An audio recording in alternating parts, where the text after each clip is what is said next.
चला तर मंडळी, आज आपण बनवूया रोजच्या नाश्त्यापेक्षा वेगळा नाश्ता. मराठवाड्यातील स्पेशल नाश्त्याचा पदार्थ म्हणजे सुशिलाची रेसिपी. खायलासुद्धा कमाल लागते बरं का मंडळी. तर तुम्हीसुद्धा हा नाश्त्याचा पदार्थ नक्कीच बनवून पहा. तर सर्वप्रथम इथे जे आहे ते मी चुरमुरे घेतलेले आहेत. तर हे आपल्याला भिजवून घ्यायचे आहे.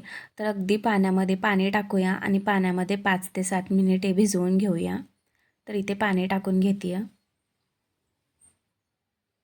भिजल्यानंतर त्यामधलं आपल्याला पूर्णपणे पाणी काढून घ्यायचं आहे. साधारणतः त्या अशा प्रकारे मी पाणी काढून घेते.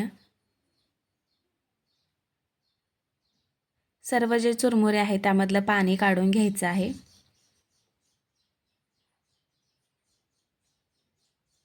आणि ते बघू शकता मस्त मऊसूद हे चुरमुरे जे आहे ते भिजले गेलेले आहेत आणि सुशिल्या बनवण्यासाठी सुद्धा तयार आहेत. तर बनवण्यासाठी इथे मी साहित्य घेतलेलं आहे. कांदा चिरून घेतलेला आहे, त्याचबरोबर हिरवी मिरची, कोथिंबीर आणि कढीपत्त्याची पानं घेतलेले आहेत. तर कढईमध्ये तेल टाकलेलं आहे आणि मोहरी आणि जिरे टाकून घेऊया. दोन्हीसुद्धा छान असे फुलले गेलेले आहेत तेलामध्ये. यानंतर यामध्ये ॲड करायचं आहे शेंगदाणे. खरपूस असे तेलामध्ये भाजून घेऊया. शेंगदाणे छान असे खरपूस भाजले गेले की यामध्ये आपल्याला कढीपत्त्याची पाने ॲड करायची आहेत. सुशिला हा नाश्त्याचा पदार्थ खायला खूपच टेस्टी लागतो आणि हा जास्त तर मराठवाड्यामध्ये बनवला जातो. हा नाश्ता तुम्ही एकदा तरी नक्की बनवून पहा, तुम्हाला सुद्धा नक्कीच आवडेल. यानंतर यामध्ये मी ॲड केलेला आहे चिरलेला कांदा आणि हिरवी मिरची. अगदी 2 ते 3 मिनिटभर परतून घेऊया. दोन्ही छान असे परतले गेले की यामध्ये आपल्याला हळद ॲड करायची आहे. मिक्स करून घेऊया. यानंतर यामध्ये आपल्याला ते भिजवलेले चुरमुरे जे आहेत ते टाकून घ्यायचे आहेत.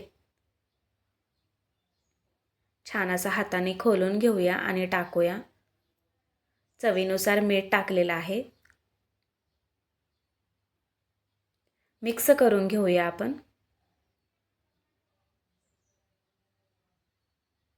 छान असं चुरमुरे जे आहेत ते मिक्स झालेले आहेत आणि मस्त लिंबू पिळून एन्जॉय करायचं. खायला खूपच टेस्टी लागतात. तर कशी वाटली रेसिपी मला नक्की कमेंट्स करून सांगा. आवडल्यास लाईक करा, शेअर करा आणि चॅनलला नक्की सबस्क्राईब करा. धन्यवाद.